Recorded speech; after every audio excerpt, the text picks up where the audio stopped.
Dr. Babasaheb Ambedkar Open University.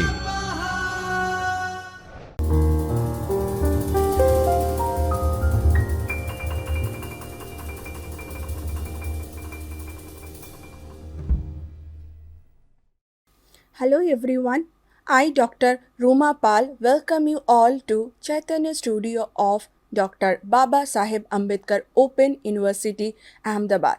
We are dealing with lecture series of postgraduate diploma in marketing in the subject of sales and distribution management. Student, you must be familiar. In this subject, we have 4 blocks. In that 4 blocks, we have different kind of units. Today, we will learn the first block. And we will learn, in the first block, we will learn the first unit, which is all about sales management and sales organization. So students, we need to learn why we are learning this subject. The first thing that we need to know, learning objectives, right? So after learning this unit, you will come to know about sales organization.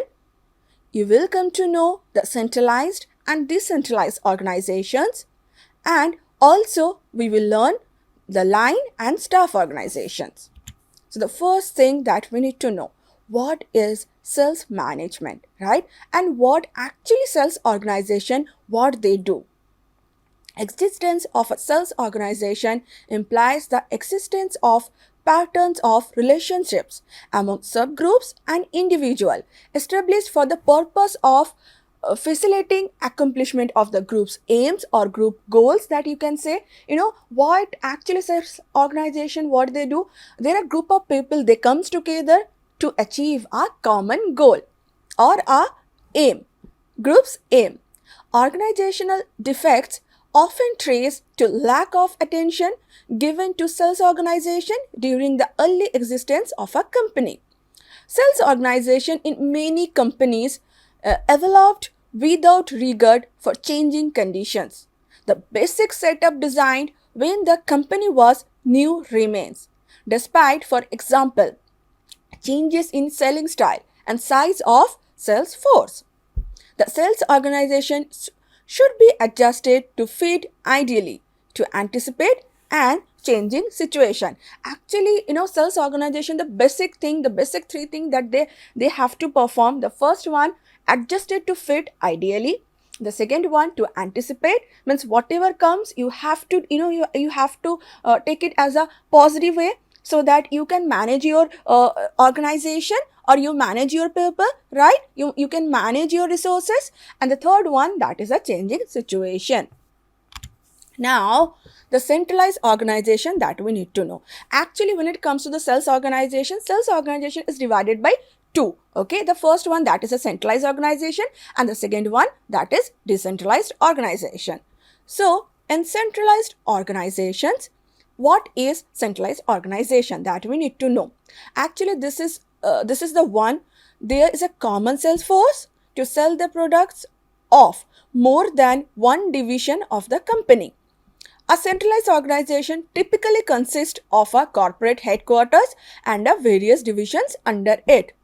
The authority and decision-making power lies entirely with the top management, which controls all organizational activities like recruitment, training, and performance evaluation. This type of structure is common in small firms because the size makes it easy for the top management to supervise, control, and ensure smooth flow of operations. Say, for example, if it's in centralized organization, what happens? There is only one top management, and what they do, they divide the direction. They are directing from top management to lower management. And in centralized organization, there is only one person who will have the control of over the organization. So in centralized organization, the characteristics of centralized organization, it's all about the controls lies to only top management, right? It controls means the decision power also lies to the top management. Now, centralized organization structure is well suited when the product too are sold in similar markets. In centralized sales organization, the sales force may not be given the authority to take decision. This makes it difficult for them to act independently and convert new prospects into customers. They also lack the freedom to make concessions to customer in form of higher discounts to retain them and induce them to make repeat purchase. Let us know all the advantages and disadvantages of centralized organization. It's not about the only centralized organization. Each and every organization or each and every each and every things, there is a advantages, there is a pros, there is a cons. So we need to know the pros about centralized organization, even the cons as well. So the first thing that we need to know, advantages of centralized organization structure. The first one, that is, since decision making is restricted to the top management, it is easier to align sales force activities with the corporate mission and objectives. A centralized organization structure is suited to small size organization as it allows the top management to monitor and control all activities and operations. There is no conflict between different functions because decision making is centralized and there is no possibility of difference opinion. An organization, the fourth one, an organization with centralized structure has a centralized sales force. This is economical as it eliminates the need for a separate sales force for every product, territory or market. Now we need to know the cons also, as we are learning the centralized organizations advantages. So there are few things that also we need to keep in mind. Okay, the first one, the retention of all authority by the top management inhibits skills development in sales personnel. It happens, when the control, when the power, when the decision making power is lies to the top management, there would be a conflict in a lower level. Now the next is, in this structure, top management approval is necessary for all actions. This increases the response time of the organization, which may irritate the customer. Because if the customer customer is purchasing from you, and if customer finds the product has a defect in that product, so obviously customer will come to you, and customer will have that motion that it has to be it has to be solved within a minute or within a time period. But when it comes to the centralized organization, you cannot take decisions because the decision lies to only the top management. So you have to wait for your top management response. Once you get the response from your top management, then only you will be able to solve the problems of your customer. So this is also another disadvantages of a centralized organization structure. Now there is another disadvantages. The decision making authority rests with the top management, so decision might be taken without consulting sales personnel or taking their opinion. This could affect the latter's morale and fail to address problems at the sales front. It's obviously the authority if the rest with the top management, so decision, the quick decision, there would be a lack of quick decision, there would be a lack of prompt in reply, right? So this is also a disadvantages of a self-centralized organization structure. Now moving forward, we need to know the decentralized organization, right? So a decentralized sales organization is one in which each division within the organization has its own sales force to sell the products of the division alone. The top management delegates authority and resources to lower levels of the organization. So in decentralized organization, what they are saying, this decision making power or the authority, authority to take decision, it's not only lies to top management. What top management does? Top management delegates authority and resources to lower levels of the organization. The sales department functions as an independent entity, and the sales force has a freedom to independently take decisions pertaining to sales accounts. This structure is suited for large organization where it is not possible for the top management to supervise all activities and for all markets that differ from each other considerably. Now, the advantages that we need to know, advantages of decentralized organization structure. The first advantages is obviously if it's a decentralized organization, so the power lies to all, even in the lower level also. So it's very easy to take decisions when it's required. It's very easy to judge, whether your customer is saying the truth or it's a false. So once you're giving the prompt response, once you're giving the on hand services, so obviously it will obvious that your customers will always ask your help, right? So the first thing, decentralization allows the sales force to take decision on its own based on the information it possesses, experience and judgment. Now, decentralization leads to better utilization of information and personal skills at the lower levels of the organizational hierarchy. This structure places the responsibility of formulating strategies on those who are closer to the scenes of action. It helps increase the moral and job satisfaction of this personnel and motivates them to function with greater enthusiasm and zeal. Now, third one, the structure allows organization to capitalize on the expertise and knowledge of divisional managers or managers of business units with regard to products, markets, competitors and customers in the local market. And there is a number of advantages when it comes to decentralized organization structure. So the fourth one, that is, there is a greater flexibility and the organization can adapt itself according to requirement and changes in the local business environment. And the fifth one, the top management focus on more strategic issues instead of monitoring routine matters. As decision can be taken at the divisional level rather than referring everything to the top management for approval, the response time of the organization is reduced. Such organization can respond to environmental changes, counter threats, and seize opportunities much faster. Now, the seventh one, a centralized. When it comes to centralized organization, what we come to know, the risk taking factor, it's only lies to the top management. So here in decentralized organization structure encourages innovation and risk taking in divisional managers thanks to greater resource autonomy and fewer regulatory controls. The managers feel confident as faith has been placed in them. Now, as already I have told you that each and everything there is a pros and cons. So pros, we have come across what are the advantages of decentralized organization, but now we come to know the disadvantages as well. So the first disadvantages is a decentralized structure increases the organization's cost. Maintaining a sales force for every division hikes overhead cost. This is the main factor actually. Maintaining a sales force for every division hikes overhead costs.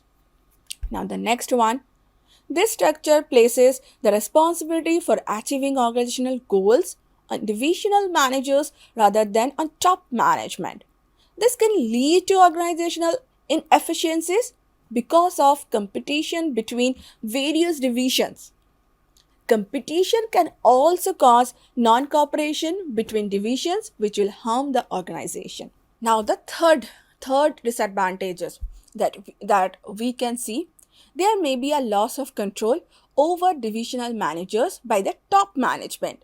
The former may tend to misuse their autonomy by placing more importance on the objectives of their own divisions rather than on organizational aims.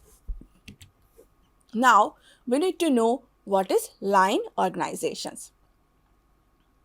So, line functions involve all activities that directly contribute to creating, developing, and delivering an output. They are directly related to the achievement of organizational objectives. Production, marketing, sales, and finance are examples of line functions. Staff functions, on the other hand, are of a supportive and consultative nature. So, in a simplistic word, we can say, so line organizations actually they are comprising of all those people who are working for a common goal, right? And contribute to creating, developing, and delivering an output. They are directly related to the achievement of organizational objectives, whether it's a production division, whether it's a marketing division, or a sales and finance division. Now, a line organization is the simplest form of organization in which authority flows from top to the lower levels. The field sales report to a sales manager who reports to the sales marketing director. This arrangement is known as line arrangement. A line organization structure can exist in very small companies or within small sized sales departments within large organizations.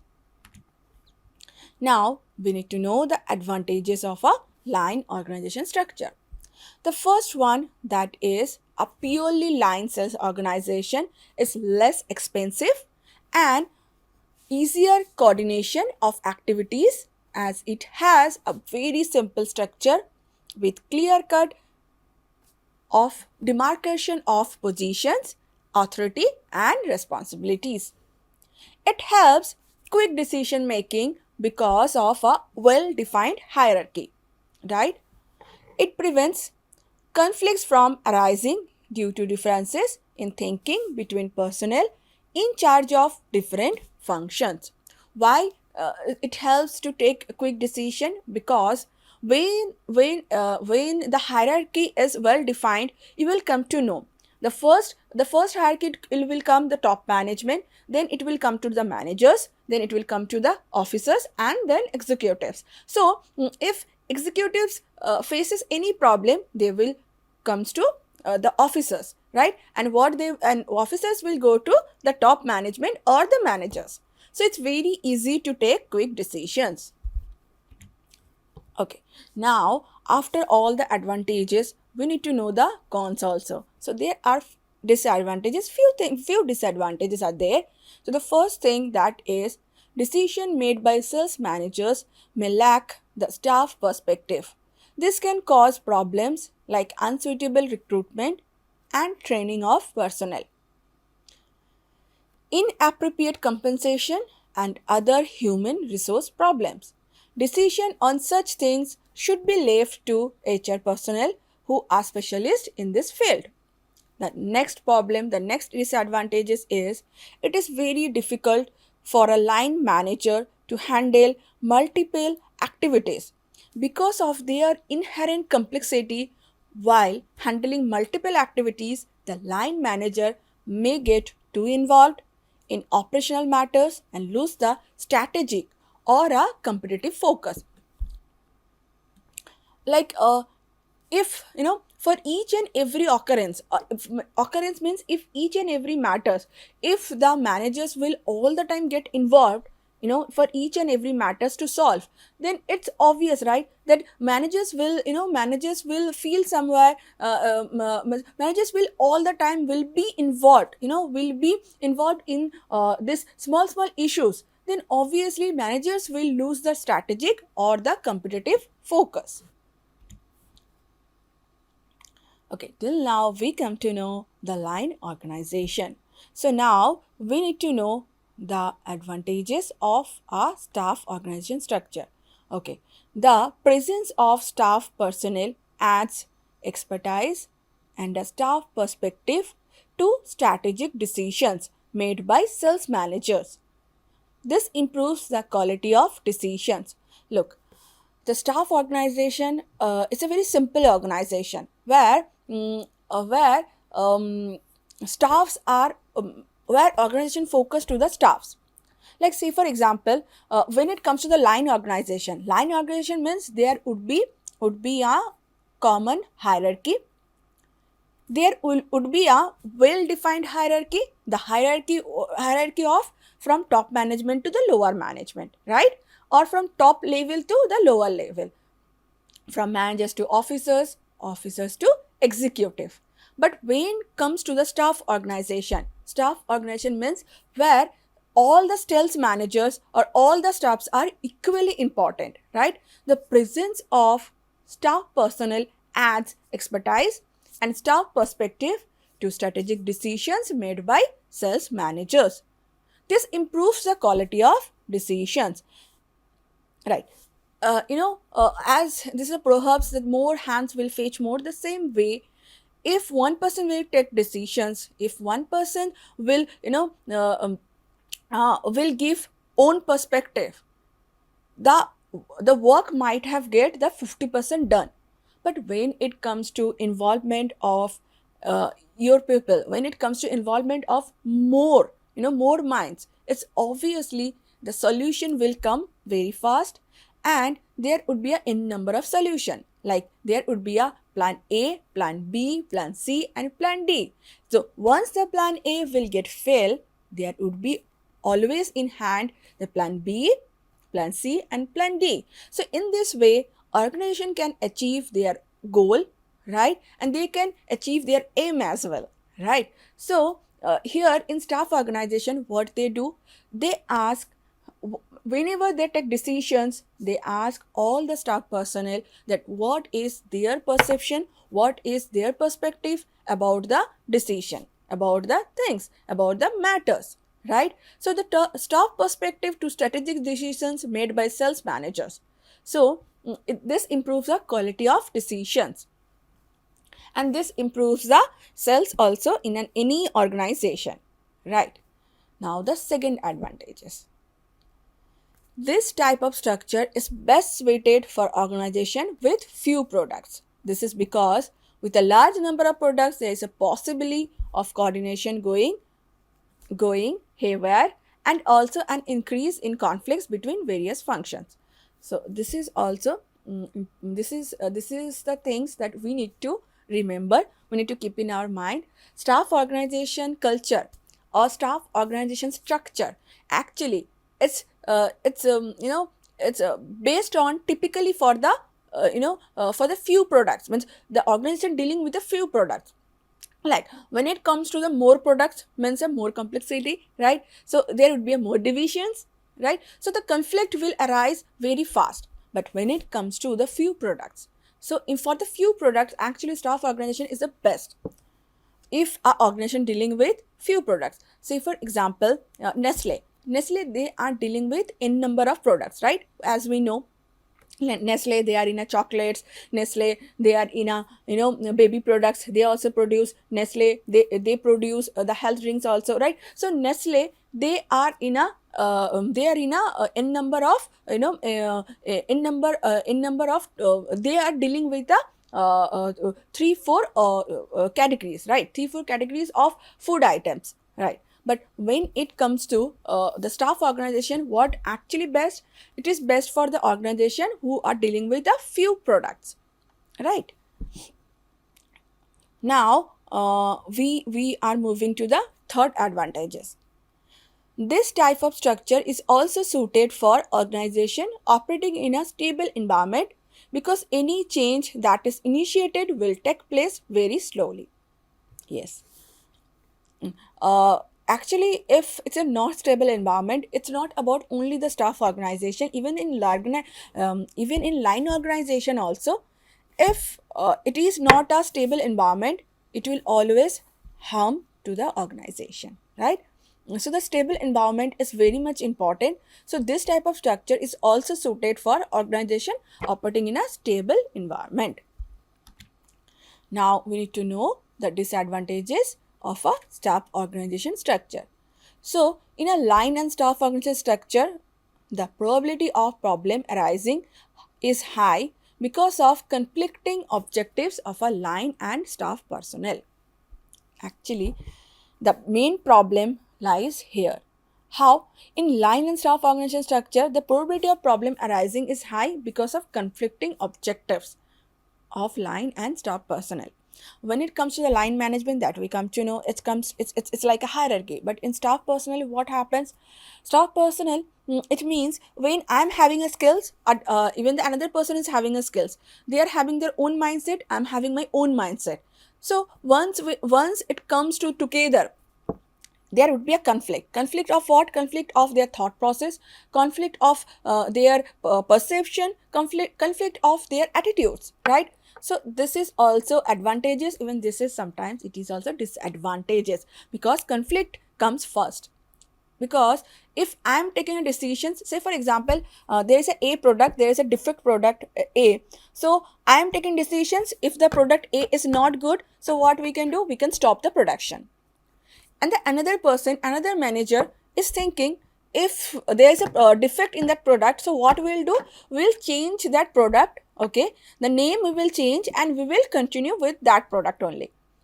But so what will happen, there would be a conflict, right? My thought process, the another thought process will be a different. So if the managers are coming from different background, their decision making power, their authority level power will be the different, right? So there would be a conflicting as well. Now the second disadvantage is, that is lack of coordination between different functions may lead to dilution of focus on the customer. Yes, when it comes to lack of why I'm saying lack of coordination, like when it comes to staff organization, where everyone is, everyone is having their own work. True.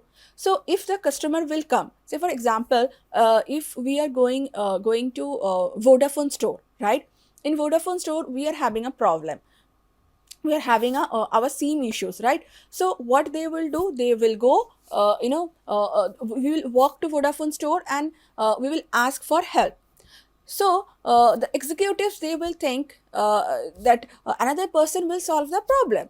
So in that way, what will happen? Lack of coordination will occur. Then each function may try to further its own objectives, resulting in organization goals being ignored. That another disadvantage is, if there is a poor coordination between departments, the chances of innovation of products and processes are reduced. Now, types of Salesforce structure. So there are 4 types of Salesforce structure. The first one is product-based Salesforce structure. The second one, that is geographic-based Salesforce structure. Third one is customer-based Salesforce structure. Fourth one is combination structure.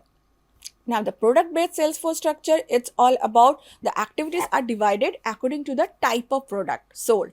There can be a single product Salesforce or a multiple Salesforce. This structure is suited for companies that manufacture a variety of complex technical products or products that are dissimilar and unrelated. Like, say for example, IBM and Xerox have also switched over from a divisional type of Salesforce structure to the product type. However, while adapting this type, care should be taken to avoid duplication of the sales effort. Now, the advantages of product-based Salesforce structure is, since the salesperson simultaneously handles more than one product and can promote many products in a single sales call, it reduces the frequency and number of calls the salesperson needs to make on a customer. This structure is suitable when purchase rates and frequency of buying are high and customers buy from a set of closely related and complementary competing products. Right? Even the territory assigned to salesperson is a large, and lot of the time is spent traveling to clients. A multi-product based Salesforce structure reduces cost and saves time. Now, the disadvantages, there is a possibility of duplication of activities at the corporate and regional levels in the organization. Right? Even there is a possibility of clash of objectives between the product division and the management. Now, the geographic based Salesforce structure. In that Salesforce structure is grouped by physical territories. It is the most widely used system in dividing responsibility and authority among salesperson. Each salesperson is assigned a separate geographic territory, and each territory is headed by a regional or zonal manager.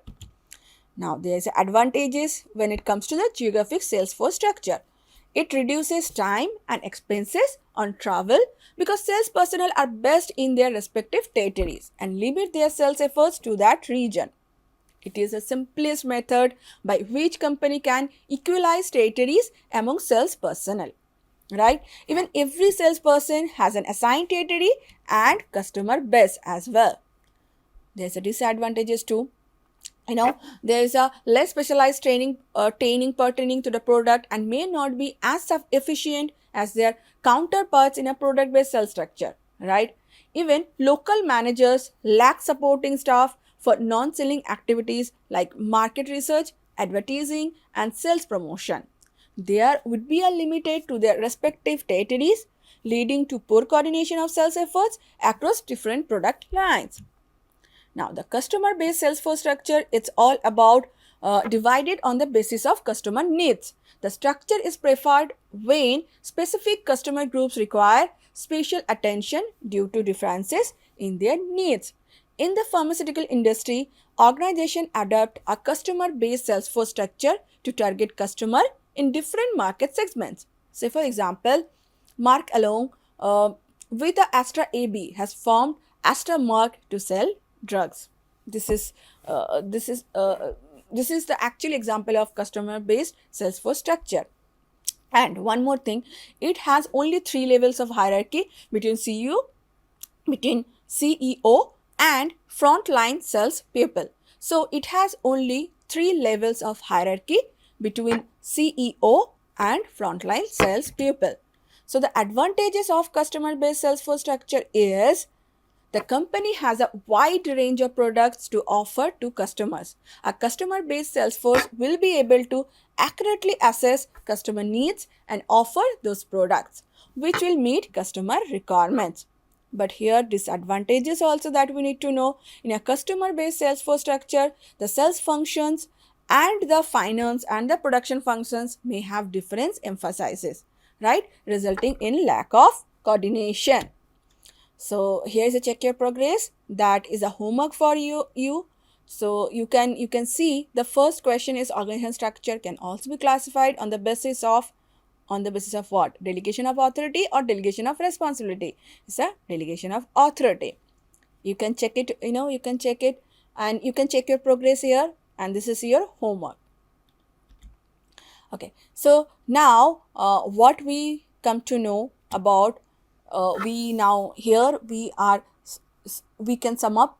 So we come to know about line organizations, we come to know about staff organization, even we come to know, we have discussed about that how that line organization giving advantages to us, and what is the disadvantages also that we come to know. Even we come to know the centralized organization and the decentralized organization. Even we have learned that in centralized organization, the power, the authority is lies to the only top management. When it comes to the decentralized organization, the power and authority, it goes to all the levels, right? So here I'm concluding this session, and we will meet you soon in the next session.